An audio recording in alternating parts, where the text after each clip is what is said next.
दोस्तों, आज शिवरात्रि का दिन है और मैं आपको शिव भगवान की लीला का एक कहानी यहाँ प्रस्तुत कर रही हूँ।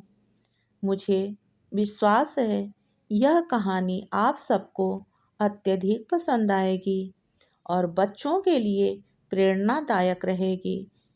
हेलो दोस्तों, जीवन सुधार कहानी में आप सबका स्वागत है। आज मैं आप लोगों के लिए महाशिवरात्रि व्रत की कहानी लेकर आई हूँ। अगर आप लोगों को मेरी यह कहानी पसंद आए तो लाइक सब्सक्राइब ज़रूर करें। तो चलिए स्टार्ट करते हैं। एक गांव में एक शिकारी रहा करता था। वह पशुओं को मारकर अपना परिवार चलाता था, लेकिन फिर भी धन की कमी के कारण उसे एक साहूकार से कर्ज लेना पड़ा था।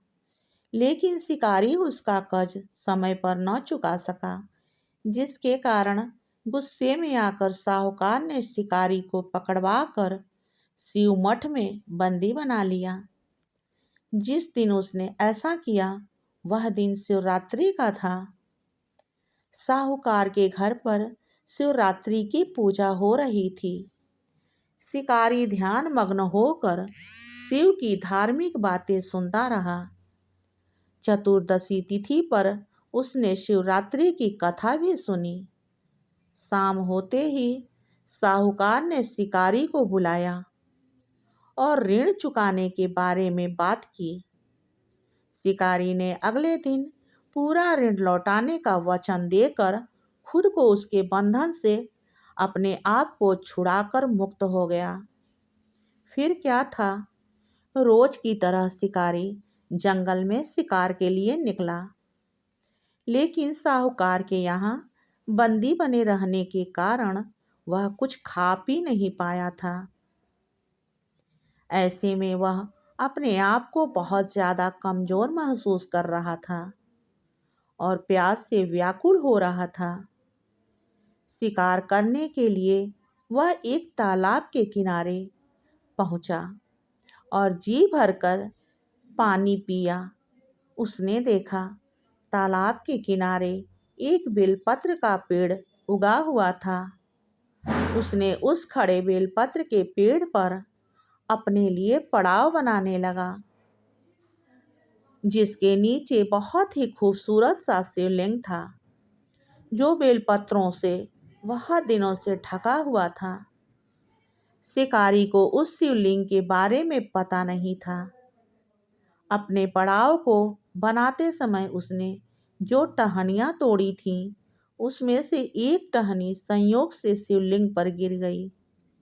इस प्रकार पूरे दिन भूखे प्यासे रहने के कारण अनजाने में ही सही शिकारी का व्रत भी हो गया और संयोग से उसने शिवलिंग पर बेलपत्र भी चढ़ा दिए। दोस्तों, भोलेनाथ बहुत ही भोले हैं। जिसको चाहें बना दें, जिसको चाहें बिगाड़ दें। ऐसा ही उस शिकारी के साथ हो गया। रात का एक पहर बीतने के बाद एक गर्भवती मृगी तालाब पर पानी पीने के लिए पहुंची। शिकारी ने धनुष पर तीर चढ़ाकर जैसे ही प्रत्यंचा खींची, मृगी बोली, मैं गर्भ से हूँ, शीघ्र ही मुझे प्रसव होगा। तुम एक साथ 2 जीवों का हत्या करोगे, जो ठीक नहीं है। उसने शिकारी से कहा कि मैं अपने बच्चे को जन्म देकर जल्दी ही तुम्हारे सामने प्रस्तुत हो जाऊंगी, तब तुम मेरे प्राण हर लेना। ऐसा सुनते ही शिकारी ने प्रत्यंचा ढीली कर दी और मृगी झाड़ियों में लुप्त हो गई। प्रत्यंचा चढ़ाते और ढीली करने के वक्त संयोग से कुछ और बिलपत्र अनायास ही टूटकर शिवलिंग पर गिर गए। इस प्रकार उससे अनजाने में ही सही प्रथम पहर का पूजन भी संपन्न हो गई। कुछ ही देर बाद एक दूसरी मृगी वहां से निकली। शिकारी की खुशी का ठिकाना न रहा। शिकार को देखते ही उसने धनुष पर बाण फिर से चढ़ाया। तब उसे देख मृगी ने विनम्रतापूर्वक निवेदन किया, हे पार्थी, मैं थोड़ी देर पहले ही ऋतु से निवृत्त हुई हूँ। कामातुर विरहिणी हूँ। अपने प्रिय की खोज में भटक रही हूँ।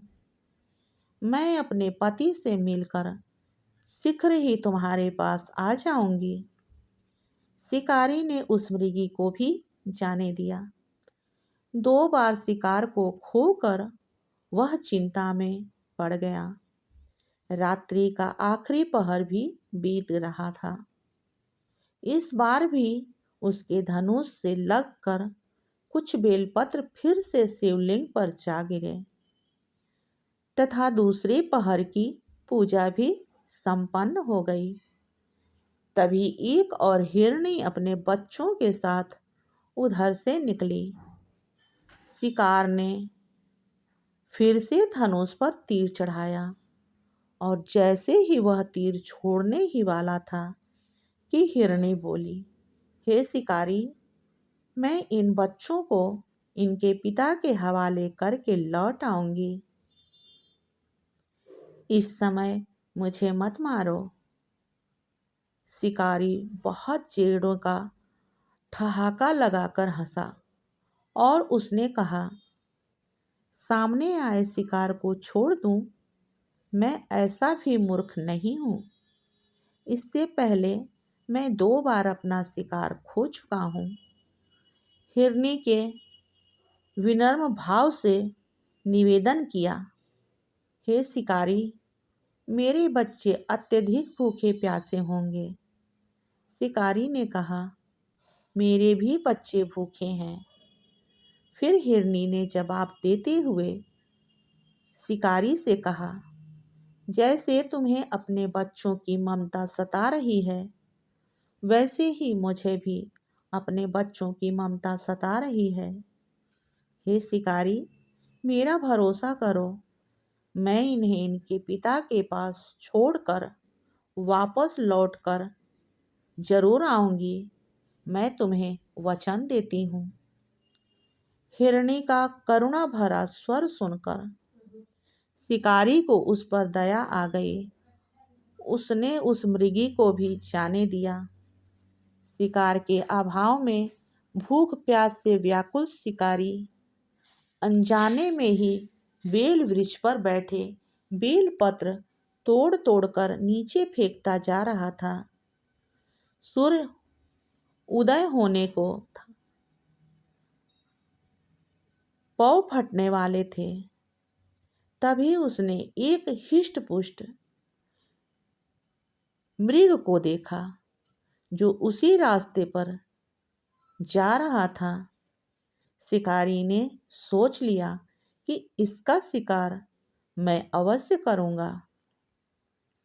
शिकारी की तनी प्रत्यंचा देखकर मृग बोला, हे शिकारी, यदि तुमने मुझसे पूर्व आने वाली 3 मृगियों तथा उसके बच्चों को मार डाला है तो मुझे भी मारने में तनिक भी देरी ना करो, ताकि मुझे उनके वियोग में एक क्षण भी दुख न सहना पड़े, क्योंकि मैं उन हिरनियों का पति हूँ। यदि तुमने उन्हें जीवन दान दिया है तो मुझे भी कुछ क्षण का जीवन दे दो। मैं उनसे मिलकर तुम्हारे समक्ष बहुत ही जल्द उपस्थित हो जाऊंगा। मृग की ऐसी बात सुनते ही शिकारी के सामने पूरी रात की घटना चक्र घूम गया। उसने सारी कथा मृग को सुनाई। तब मृग ने कहा, मेरी पत्नियां जिस प्रकार प्रतिज्ञाबद्ध होकर गई हैं, मेरी मृत्यु से अपने धर्म का पालन नहीं कर पाएंगी। अतः जैसे तुम्हें उन्हें विश्वास पात्र मानकर छोड़ा है, वैसे ही मुझे भी जाने दो। मैं उन सब के साथ तुम्हारे सामने उपस्थित हो जाऊंगा। शिकारी ने उसे भी जाने दिया। इस प्रकार सुबह हो गई। व्रत उपवास, रात्रि जागरण तथा शिवलिंग पर संयोग से बेलपत्र चढ़ाने से अनजाने में ही सही शिकारी की शिवरात्रि पूजा पूर्ण हो गई। अनजाने में हुई पूजन का परिणाम उसे तत्काल मिला। शिकारी का हिंसक हृदय निर्मल हो गया और उसमें भगवत भक्ति का वास हो गया। थोड़ी ही देर बाद मृग अपने परिवार के साथ शिकारी के पास उपस्थित हो गया ताकि वह उनका शिकार कर सके। किंतु जंगली पशुओं की ऐसी सत्यता, सात्विकता एवं सामूहिक प्रेम भावना देखकर शिकारी को बड़ी ग्लानि हुई। उसने मृग परिवार को जाने दिया। अनजाने में शिवरात्रि के व्रत का पालन करने पर भी शिकारी को मोक्ष की प्राप्ति हुई। जब मृत्यु काल के समय यमदूत उसे ले जाने आए तो शिवगणों ने उन्हें वापस भेज दिया तथा वह शिकारी शिवलोक जाकर पुण्य को प्राप्त हुआ। अनजाने में भी किया हुआ धर्म का फल ईश्वर हम सबको जरूर देते हैं। यह कहानी आप सबको कैसी लगी कमेंट बॉक्स में लिखना नहीं भूलिएगा। मिलते हैं फिर से नेक्स्ट वीडियो में। तब तक के लिए नमस्कार एवं धन्यवाद।